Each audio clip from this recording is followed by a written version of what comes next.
Hey everyone, welcome to a new episode of In the Money with Amber Kanwar. Remember, all this month we are doing our swag giveaway and it's so easy. All you have to do is be a subscriber and comment on a video. And each episode we are going to pick one lucky winner to get some of our swag. And honestly, we've gotten so many comments that I've been picking more than one winner. So your chances are pretty good. Remember, we've got those In the Money hats, our classic EBITDA hats, our In the Money mugs. And today, I've got my Girls Just Want to Have Funds cup, all courtesy of Raymond James. So thank you to them. And Girls Just Want to Have Funds. Nobody knows that better than Kim Shannon, our guest on today's episode. She is the founder of Sionna Investments. She's a trailblazer in the industry and has been managing money for 40 years. And she loves two things: Canadian stocks and value stocks. And boy, have those outperformed in 2025. But on this episode, she makes the case for outperformance, not just this year, but over the next several years, saying the young generation especially probably needs to hear that message. Let's get into it.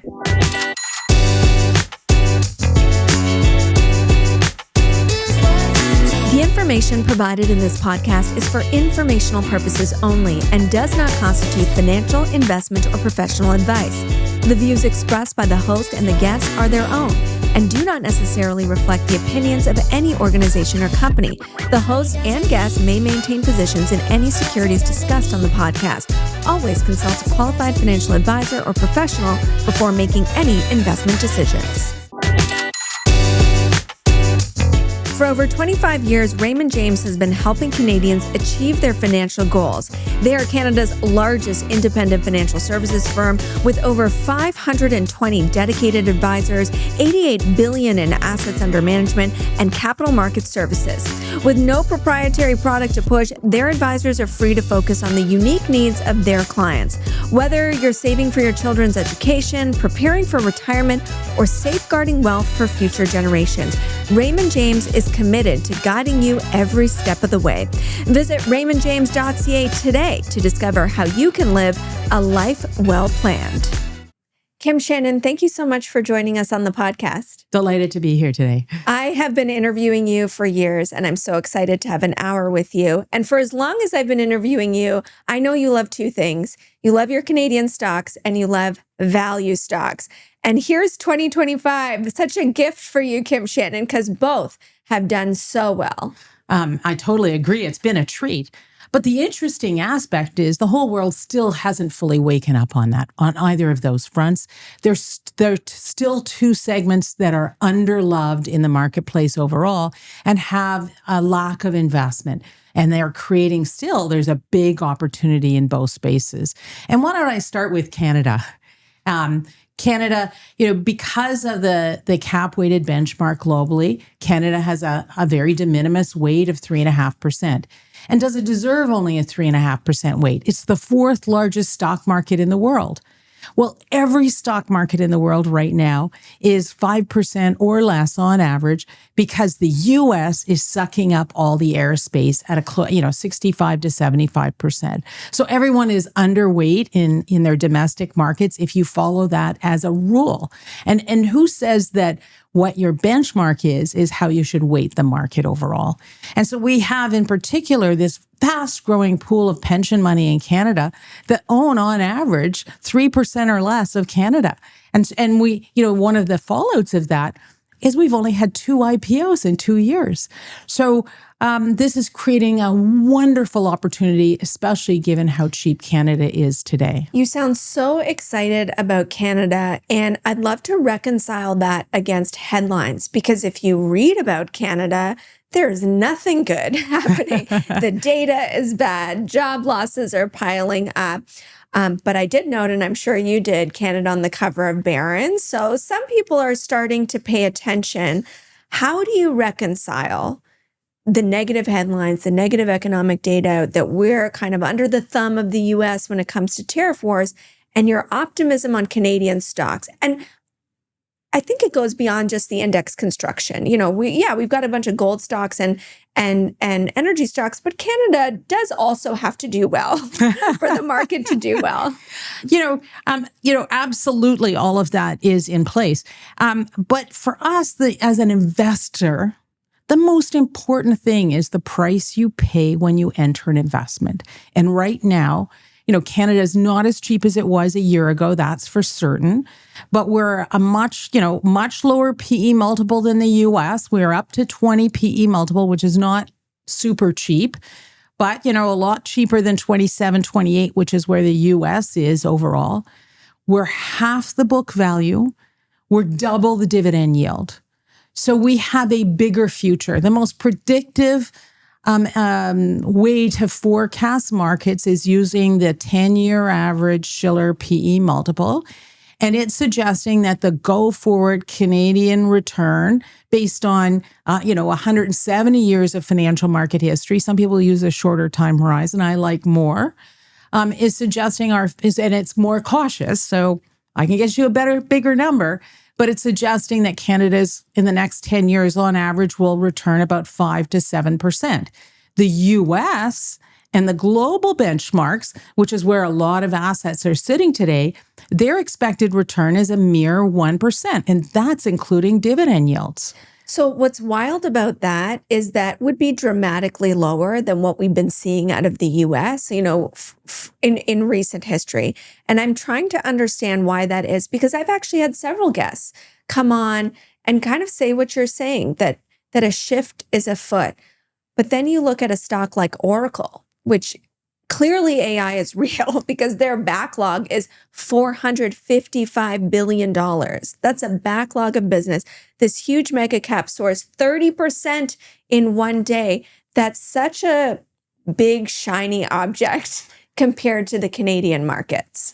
You brought up a really important issue in the marketplace today. And I would say that we're in the third major speculative market this century. You have to go back to the 30s. In the 1970s and today to find this kind of level of speculation. And you could also, to a greater and lesser degree, you can add back the dot-com mania of 2000. And also just look at the profile of people and actors in the stock market. Some of the most enthusiastic investors are the younger crowd. It's been 17 years since '08. It's been 17 years since we had a major market drawdown. So we have a whole generation of investors, both professionally and personally, who have never experienced a major market crash. I guess they got COVID, but then they learned, crashes only last a few months. Right. Or even 2022, where it lasted maybe 9 months. It was a great year for us value managers. But, and it's also been 25 years since the dot-com boom. And so investors are not as aware that you can overprice tech stocks. I've been in capital markets for 40 years. I lived through the 87 stock market, the 2000, in the driver's seat, investing other people's money, as well as 2008.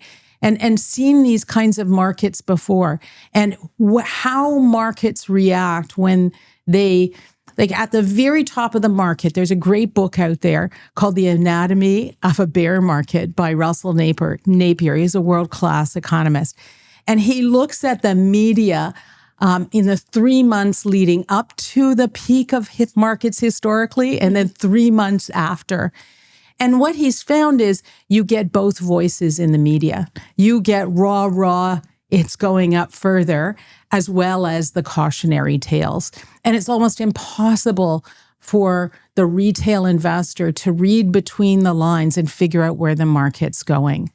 And yet the markets still do turn over and roll over. They reach too high a peak. And that's a risk that we're having today, given that markets are in the top decile of most expensive for both the U.S. and the global benchmark. So then I'm so glad you brought that up, that it's hard because we've had so many bearish guests, and then we've had equal number amount and probably more bullish guests, and they all make very smart arguments. They all pick from the data set that supports their arguments. So Yes. What is the data set that you're looking at when you say what you're saying, that we're getting to the point? Is it valuation? Is it what you've kind of referenced?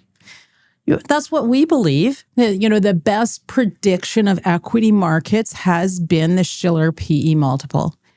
With the U.S., as I pointed out, with an expected return of 1. But if you look at the histogram, like based on the starting PE multiple, and we're all starting with a 28, 29 PE multiple for the U.S., historically, the long-term return over the next 10 years on average was at best an 8.5% return. So that is possible. And at worst, a minus 6.5% annualized return. Back in 2000, in the aftermath of the 2000 dot-com mania, I was very excited to open up and say, what did we get? The forecast was a 1% return.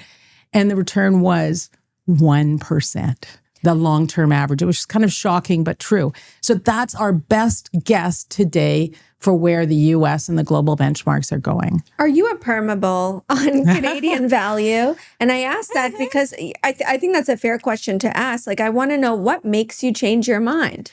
That's a great question, because I would say that all value managers are defensive managers.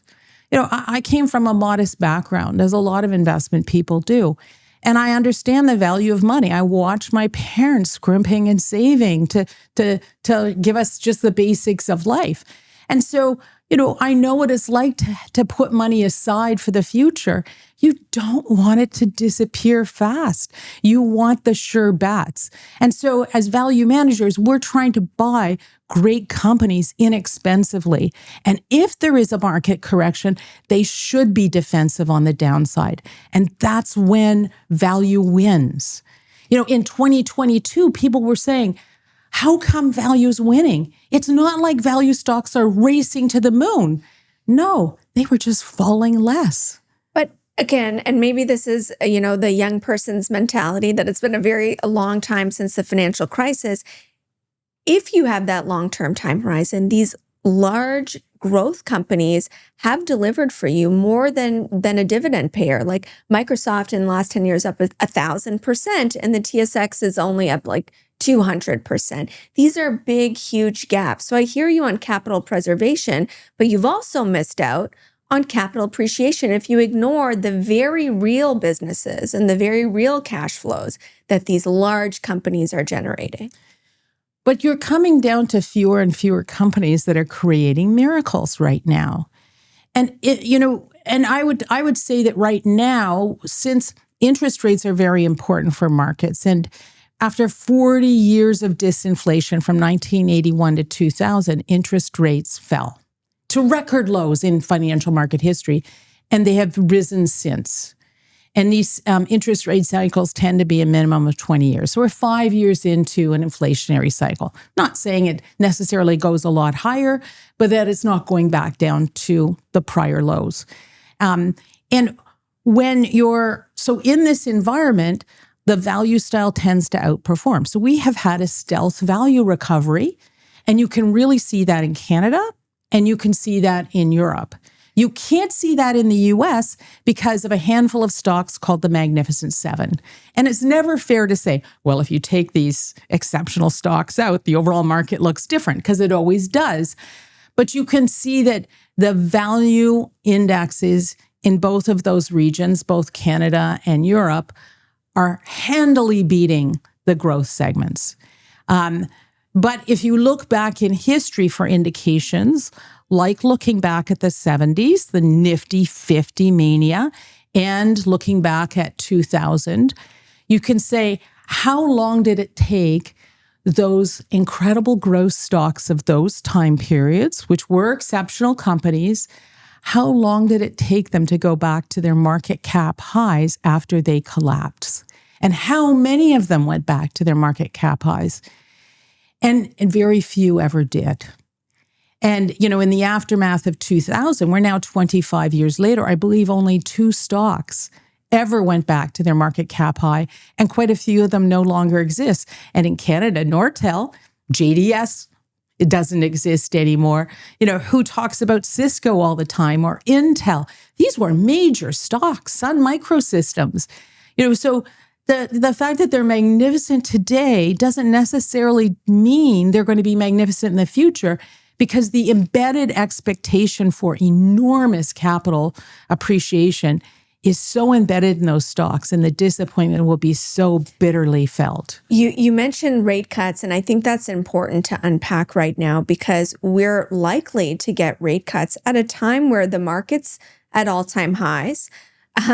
Inflation, I don't know, we're going to get a couple reads of inflation. Some indicators suggest it is softening. And then all of a sudden, this job growth that we thought we had in the United States doesn't exist, right? The Bureau of Labor Statistics revised it all away, which conveniently supports U.S. President Donald Trump's bid to see rates lower.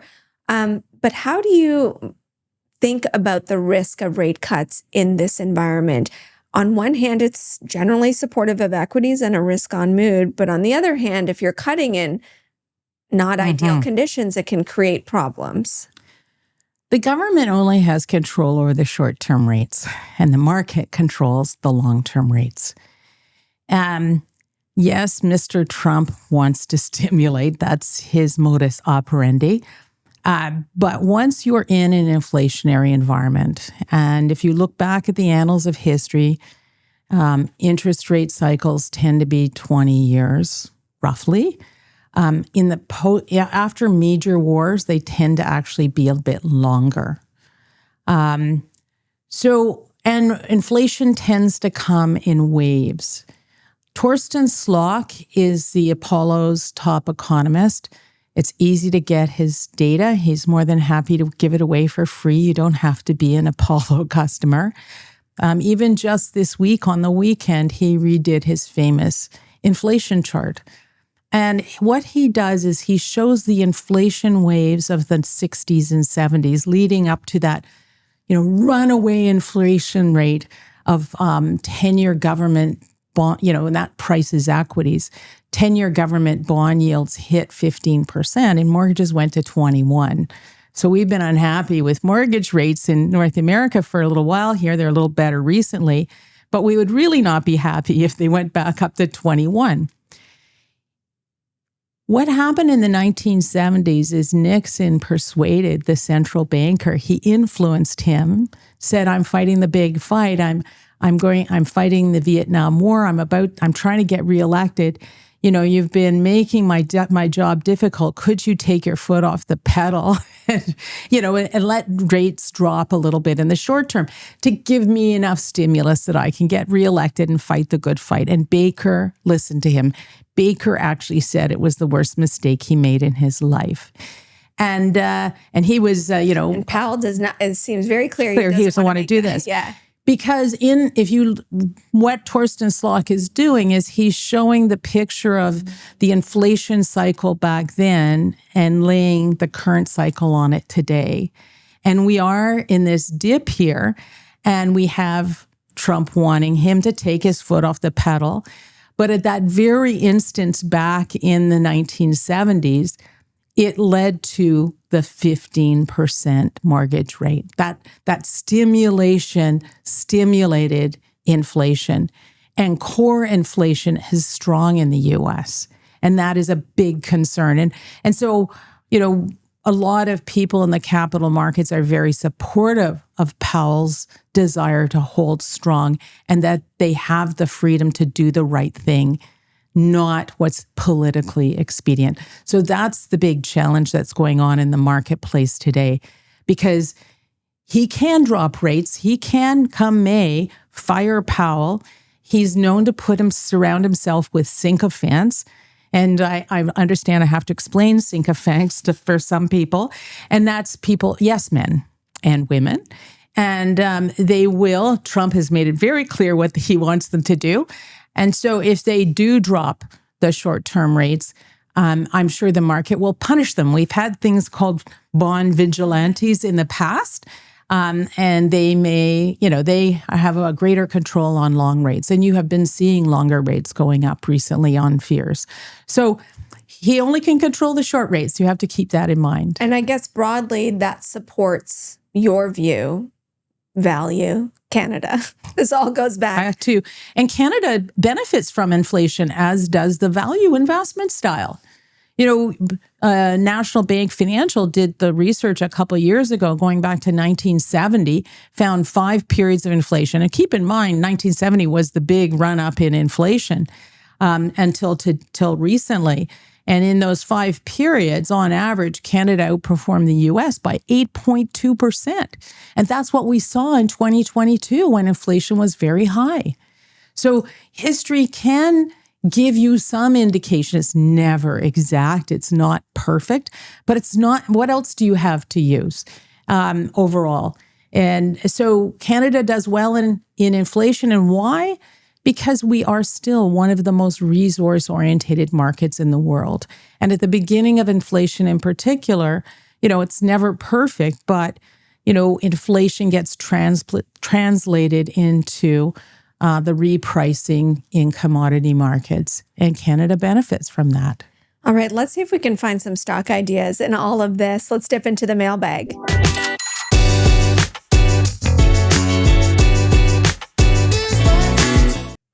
Okay, Kim, our first question in the mailbag is Canadian Tire. I seem to recall, I think you love this stock. And it's had a nice 2025. There's been a bit of give back when it reported results in the summer, profit disappointing. Do you still love Canadian Tire? Yes, we're still long Canadian Tire. We did take a little bit off the table when it got at those higher prices. We may move back in if it gets low enough, but we like this stock overall. It's not that expensive. It's trading at an 11 PE multiple again today. It has roughly a 4% dividend yield. You're getting paid to wait. It's generally a defensive retailer. It's certainly diversified. I mean, it goes from automotive to household to sporting goods. So there's almost always a market when some of that is going to be moving. How do you think about owning retail? Like I think about like a Lululemon, which has been crushed, but then it's a value stock all of a sudden and never has been in the past. And so much of it seems to be determined by just what is the health of the consumer. And the data that we get seems like the health is not that robust. It's also really linked to housing, right? If there's not a lot of housing activity, people aren't going to Canadian Tire to buy new hoses or whatever they buy when they buy a house. So what are your North Stars when it comes to Thank you. Retail? You've asked me a really excellent question because, as a value manager, we want to buy stocks that are cheap. Well, how do we get to buy stocks that are cheap with a big future?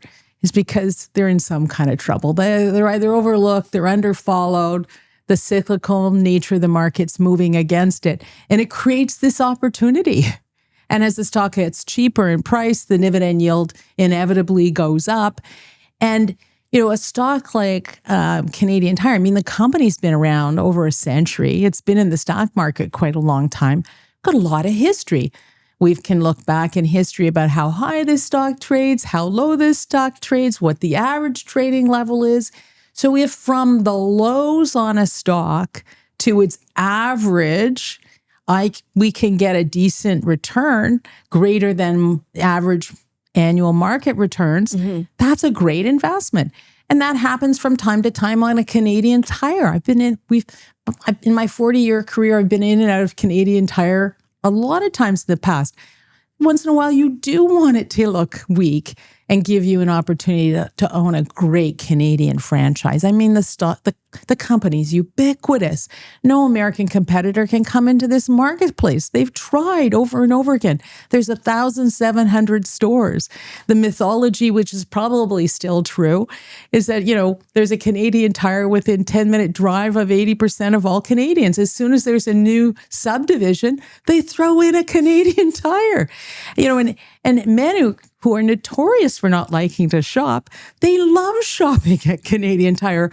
All the men in my family, my brothers, my father, they love shopping at Canadian Tire.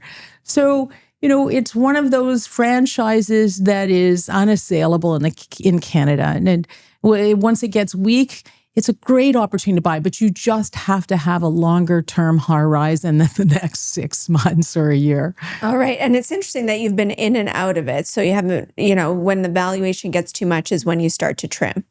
That's right. I mean, you obviously have to keep looking to see whether this is a company in real decline, but clearly not. So, is it giving you an opportunity to buy? That's all we'd be looking for. And then we can be patient investors. We always have been. Let's talk about Couche-Tard, which is, I think, a well-loved stock in Canada, but it hasn't been performing super well recently. What will happen with Couche-Tard now that it's pulled its bid to buy 7-Eleven? Is the stock a buy? This one coming from Jeff. So yeah, hot pursuit of 7&I would have been the biggest transaction ever, made investors nervous because it would have meant issuing a bunch of stock. And in the end, dead end. So they pulled it. Yeah. Well, Couche-Tard's an interesting stock. It's clearly a compounder, which is pretty rare for, a value manager like ourselves to own it. But from time to time, it does get inexpensive in creating this opportunity. And, we did trim at the higher levels. So we're not adding to it at the moment, but we might if it gets cheap enough. But it's from 2000, its annualized return is 22%. I mean, that's an all-star stock any way you slice it. What's really interesting about this company is that it's really good at buying smaller operators and bringing them in, small tuck-in acquisitions around the world. And then they benefit them through their economies of scale of purchasing and their management style and efficiencies. So they just continually grow and grow and grow as they hoover up all these small entities. But every once in a while, they decide to try and buy something big. And a few years back, they tried to buy that major Carrefour, the French retailer, and the stock got really cheap. And we bought a lot of it back then. And, it took a while, even after the deal, like the French government wouldn't let them buy it. And it took a long time for the stock to recover. And I think that's what's happening with 7-Eleven. It was a long a period when they were potentially buying it. It was clearly going to be a very expensive acquisition. Their debt burden right now is more than acceptable. And so they had the room to take on more debt to do this. But, there was worried investors. They were selling the stock. It really hasn't recovered yet, just like a few years ago. So I'm quite certain that the traditional qualities that have made this a fantastic stock, including management owns 19% of the shares outstanding. They're very aligned in terms of growing this stock. They're still all there. So I think it's a great stock if you don't own it, it's worth contemplating buying here or if it gets any weaker from here. And like the kind of smaller reason that people might be avoiding it, I see a lot of analysts talk about their U.S. business. Just the U.S. is kind of slow. Even 7-Eleven in the U.S. is struggling. And Couche-Tard stores are actually doing better than they are in the U.S. So is that kind of like an additional penalty? There's the big thing, which is maybe we're going to put it in the penalty box for a while because we don't know what its M&A ambitions are. And then the small thing that it's like struggling a little bit in the U.S. There's a lot of factors that, I'm sure all of those factors are valid. But, they're all manageable over time. And we really don't know how Canada is going to go through this tariff negotiation. We haven't heard a lot. I mean, our government this time around has been quite quiet. There's been quite a few negotiations with the U.S. government and no announcements. So we don't know whether it's going well or not. But right now, Canada currently has one of the lowest tariff ratios in the world. So let's try and be cautiously optimistic about what will come out in the very end for Canada. Especially when Mr. Trump seems to be much more challenged by other things. Maybe Canada's not the place he wants to put put a lot of pain out towards. I didn't ask you about this yet, but since you've brought up tariffs, I'm curious, where that is in your list of criteria these days. I'm sure it was very high in April. Or maybe that created some great buying opportunities for you. But I'd love to know today, how are you thinking about tariffs? Because you love Canadian stocks, you love value stocks. Is it affecting where you want to pull the trigger? Well, historically, big geopolitical global events they're very hard to put into the mix when you're investing. So you mentioned earlier, what is our North Star? Our North Star always comes down to, we have found out through time, investors should stay invested and not make big bets in or out of the market. But in a challenging time in the market, the best place to be sitting is in the cheaper stocks. And so, when we look at our characteristics chart, today our portfolios, we have several different types of portfolios, but it's fair to say all of them are trading at 20 to 30% cheaper than the current market in many different factors: PE, price to book, price to sales, price to cash flow, and above average on dividend yield. So if the market has a bump down in the middle of the night, we know, based on history, value managers have always been very defensive in negative markets. The happiest person when a market declines are the value managers, because this is when we tend to make hay. The managers who get the biggest losses are the names with the highest multiples. Yeah. That's where people get the most scared, and you have the biggest collapses.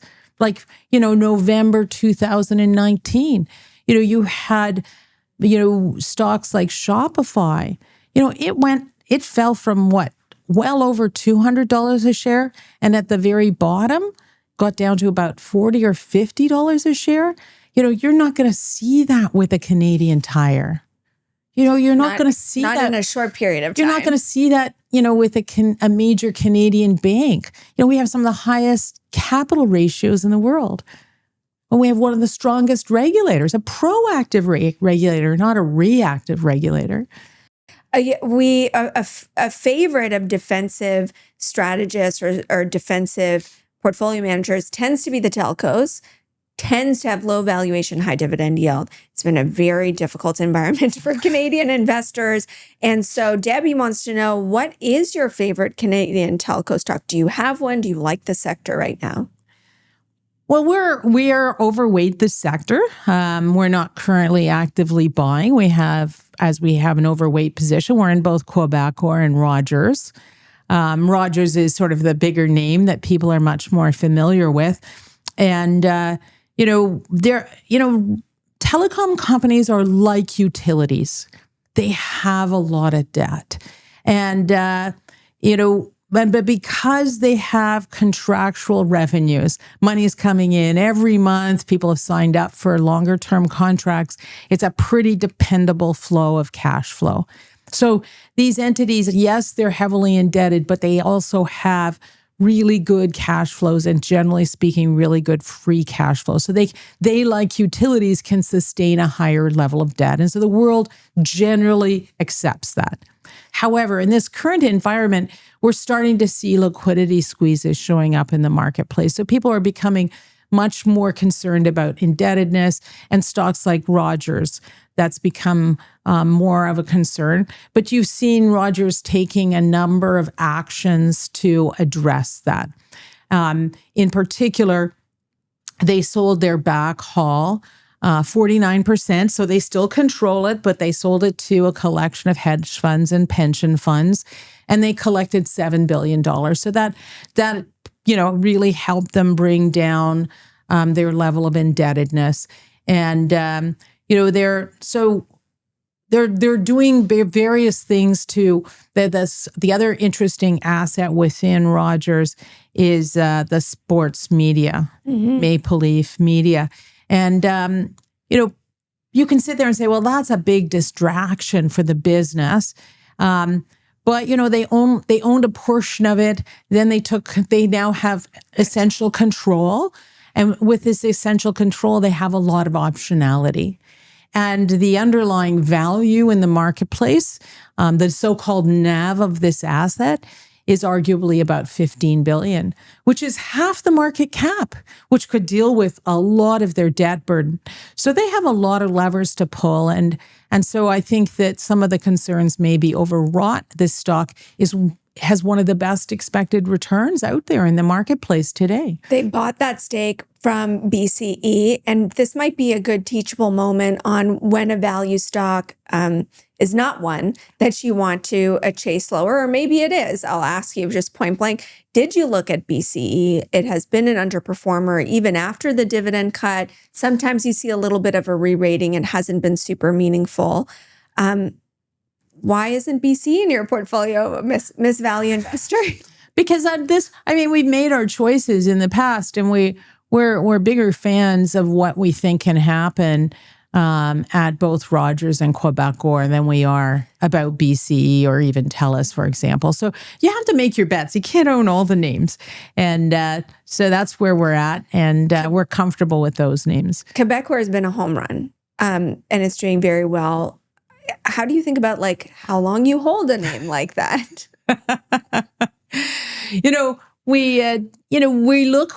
We have internally set intrinsic values where, in order to enter a stock and say it's inexpensive, is we say we think it's worth this value, and we like to buy stocks ideally 30% cheaper. And we're looking out at least a 2-year time horizon. Our average hold period often is 5, because ideally what we want is that intrinsic value keeps going up over time so that we're not selling it in 2 years per se. But neither stock is at their intrinsic value. So we're still in those names. Another sector that a lot of people talk about offering value and dividends right now are the REITs. This question from Don in Ancaster. Do you own any REITs? No, we don't right now. Oh. And, real estate is a bit of a challenged category at the moment. We've been in it in the past before. I think one of our smaller funds, we own some, but it's not a REIT. We own some Allied Properties, for example. So, I think that there's not going to be an easy turn on real estate anytime soon. But, there may be, it is cheaper now. It is possible to contemplate buying. You just have to be a very patient investor. And I guess for that's you, all. Cheap gets it on your radar, but maybe not enough to buy. Do you need to know what are your growth catalysts? That's exactly the issue. And also the level of indebtedness. And as stocks get weaker, if they have a debt burden, as a capital price falls, the relative indebtedness can go up. And then you start to have a risk of the business. So that's a factor that often can come into play. It's not a big sector in the marketplace. And of course, at times like this, it becomes a smaller sector. But there will come an opportunity when, you get, as a value manager too, you will often spend time saying, can we see the light at the end of the tunnel? Are we there yet? And as the light at the end of the tunnel starts to get brighter and brighter, the time value of money gets higher. And so you're more willing to take that risk because you can kind of see the opportunity for the valuation to go up and enhance your current returns. Light at the end of the tunnel is a perfect analogy for the next sector, which is the rails. What does your guest think about CN Rail? Do you like the Canadian railroad stocks in general? And people know who listen to the podcast. I'm actually like you. I love a stock at a 52-week low. I'm a sucker for them. I'm actually learning to buy things at 52-week highs and not be afraid of it. So I fell for CN Rail and I thought, oh man, looks so cheap and it's such a world-class, what they say, they're not building more railroads. There's a bit of consolidation. So it's cheap. Maybe for a reason. Is this an opportunity for a long-term investor? What do you have to say to me and our questioner here? It's the plumbing of the economy. The cheapest, the very cheapest form of transportation is shipping. But next to that, it's rail. And so as much as possible, when you're shipping goods across the country or a continent, you want to put it on rail as much as possible. And you can get it there a lot cheaper. And you only want to use a truck for the last mile, so to speak. So it's the financial plumbing of economies. It's a hard to ignore sector. It's a fairly sizable between those two major rail companies, a very large segment in the Canadian marketplace, particularly in industrial products, it virtually dominates. So it's hard not to own. So we find that our position size ebbs and flows because our core strategy is a relative value strategy, and we want to be plus or minus 5% sector weights. And so what's that big a sector weight, it can almost never go, we feel it's very hard to go zero and put risk on client portfolios.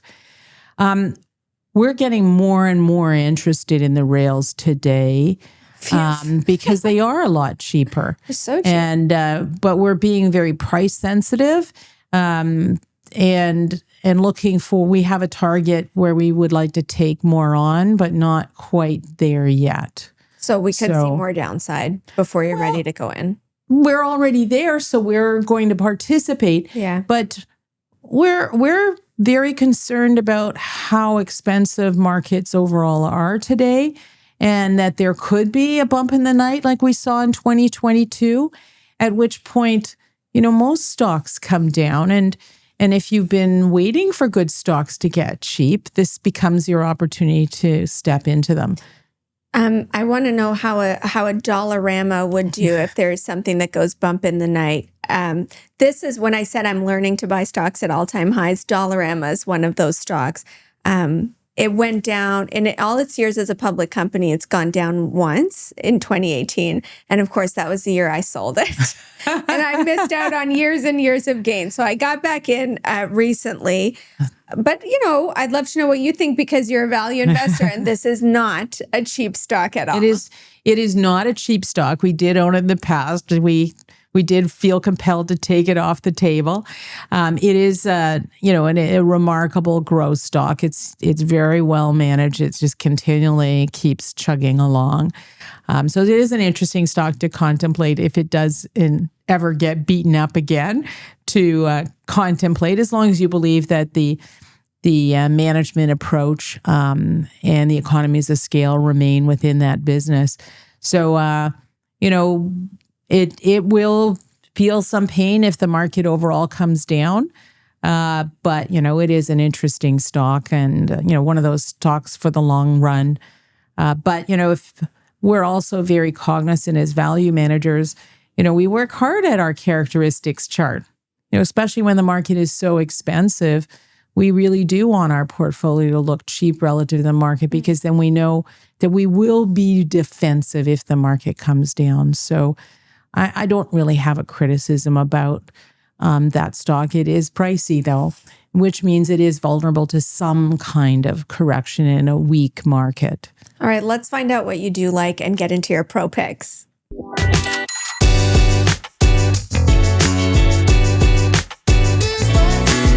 Pro Picks is brought to you by ATB Financial. With $62 billion in assets, ATB Financial is powering possibilities for more than 820,000 financial services clients in Alberta and beyond. ATB's capital markets arm is a full-service investment dealer that offers investment and corporate banking, sales and trading, institutional research, and risk management. Visit ATB.com/inthemoney for more information. Okay, so people listening to a value manager talk Canadian stocks will say, how come you haven't talked about Canadian banks at all? So this is where we're going to talk about Canadian banks. Your first pick, in fact, is a bank. It's Bank of Nova Scotia. Why that one? And is it the only one out of the Canadian banks that you like right now? Those are all excellent questions. Canadian banking is exceptional. We have 5 big banks. We're virtually an oligopoly. You could almost say 6 big banks now, because National Bank is growing really fast and coming up quickly. They're very much steady eddies. They're incredibly well regulated. We have one of the world's best regarded regulators. I mentioned that earlier today. They're very proactive. The Canadian banks all today have about a 13% capital, much more than most other banking systems in the world. So that capital gives them a buffer in any kind of market challenge. We, So the banks are great. They something like 68% of the time they outperform the benchmark. So they're great long-term holds. There is opportunity within them. We currently own and the Royal Bank, TD, and Bank of Nova Scotia. Now Royal's just the class act. What more can I say? But it's rich right now. So, you want to balance that off with a bank that's been more challenged of late and likely to come back. And we all know about the challenges for TD Bank in terms of money laundering issues in the U.S. and limitations on their business, which is more recent in history. But we also had challenges at Bank of Nova Scotia. And as a value manager, of course, I want to own the more challenged banks. You're a sucker for it. Have the opportunity to revalue themselves back and up. And so I'm going to focus in on Bank of Nova Scotia just because I think that potentially it's going to be coming back faster. And you can even see it in the 1 year and year to date. It's had a better return than TD. So, it's been longer in its recovery phase with its new CEO. At first people were really a bit nervous about Scott Thompson because he wasn't essentially a banker at heart. But, he had been on the board quite a long time. Bank of Nova Scotia is very unusual because it was the only Canadian bank who hadn't invested in the U.S. as their international. It had gone global. It had decided to pull back from global up into Latin America and then is focusing even more so on Mexico now. So they're doing this north-south corridor between Canada, U.S., and Mexico. They recently made an acquisition in the U.S. By buying Key Corp Bank. A stake in it. Yes. It was an equity investment, so it wasn't a takeover. That's right. Advantageously. I thought it was a brilliant investment. I mean, at the time, there was a lot of question marks about it, but they just didn't, I don't think the marketplace would have accepted them going into debt to do a takeover of a major bank. But the beauty of the timing of the acquisition of Key is that it was after Silicon Valley Bank had difficulty. The stock was down significantly. And because of that, they got to buy one of the larger top 10 regional banks in the U.S. At a good price. And the optionality of buying more of it to practice this north-south corridor thesis. The Canadian bank sector, the index is at a record high. And there's this idea that you can really trade the banks within a range. And so I'm curious what you say to that when I say traded in a range, I mean a valuation range. And that some will say, some notes that I've read is it's bumping up against that valuation range that they typically tend to top out at. And that's an excellent comment. So, for example, we are market weight banks. We are, a little bit overweight all the names because we don't own all the names. Yeah. But overall, we're market weight banks, and we're looking for an opportunity to take the bank weight up when there's a better opportunity to do so. But we've already got our ducks lined up about what banks we like the best. Oh. And you can envision more than likely that when we take our weight up, we'll be buying the more challenged banks than the Royal Bank, for example. Challenge is how you describe the energy sector, but there's also people scream about the valuation and when is value going to be enough to bring people into the sector. Yes. You brought a top idea to us in Cenovus, which has really perked up. It's also thrown its hat in the ring in the acquisition for MEG. So I'm curious, what are the reasons that you like Cenovus here? Well, we've been a little bit overweight the whole sector.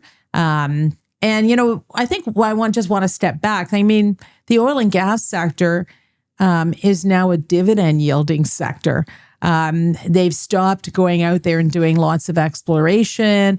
They've gotten the message that investors want them to get cleaner balance sheets. So their debt burdens have been dropping. They're focused on giving cash back to investors. So they've been giving out great dividend yields. They're doing share buybacks. They're just really cleaning up their act. So they're becoming a really interesting investment. The only big challenge to the stocks right now is the commodity price is a little bit off. It's in the mid 60s. And so down from the mid 70s. So that has caused the stocks to be a little bit on the soft side. We've just taken profits in some of the other names we had previously, and then we added in Cenovus, which had been kind of a laggard. But, some of the developments they've been investing in are coming to fruition. And so that we think that this has in any environment, it has a revaluation going forward. Do you care if they get MEG? And, I was thinking about that in advance and talking to my colleague, Alexei Wojcik, who covers the sector more deeply than I do. They're 4 times the size of Strathcona. Strathcona wants it to be all share because they want to increase their market cap. Cenovus is giving cash and some shares. And we suspect that they're likely to come back with another bid. And, it's a win-win for both of them. And in the end, I mean, Strathcona, owns 15% of MEG. So the price will be higher and they'll get, a windfall to a certain extent.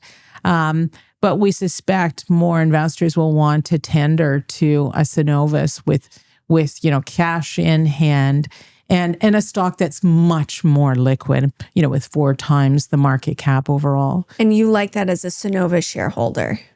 You like the acquisition of MEG and what it does for you as a Cenovus shareholder? Yeah, well, this is Cenovus is an integrated oil sands company. This will help the production side. It'll help ultimately, well, depending on what they pay, keep the costs. Help them get more efficiencies and have a future growth, which is important. They've been cleaning up their refinery side.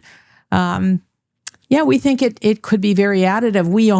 We had owned MEG. We thought it was a very interesting investment. It's a smaller cap stock. It's more volatile. It gives you these opportunities. So it's not like we dislike MEG at all. We have been a fan of it. So we just think that there's a recovery opportunity still in Cenovus, and a lot of their developments are coming to market now, and we are likely to see the harvest of that coming forward in the next few years. All right, we'll see. It's a fascinating situation, and of course, we just had our interview with Adam Waterous, where he made the case for why he should have MEG, but ultimately, I guess it will be the shareholders who decide. Your third sector and idea are a pair of gold stocks, Agnico Eagle and Barrick Gold, which I find so fascinating. So just talk to me about, why now these stocks, they've run up so much. How do you think about still seeing value?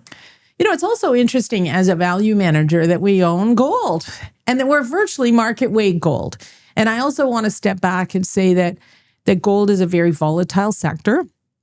And in my 40-year career, this is probably the 4th time gold is racing to the 10% weight in the benchmark.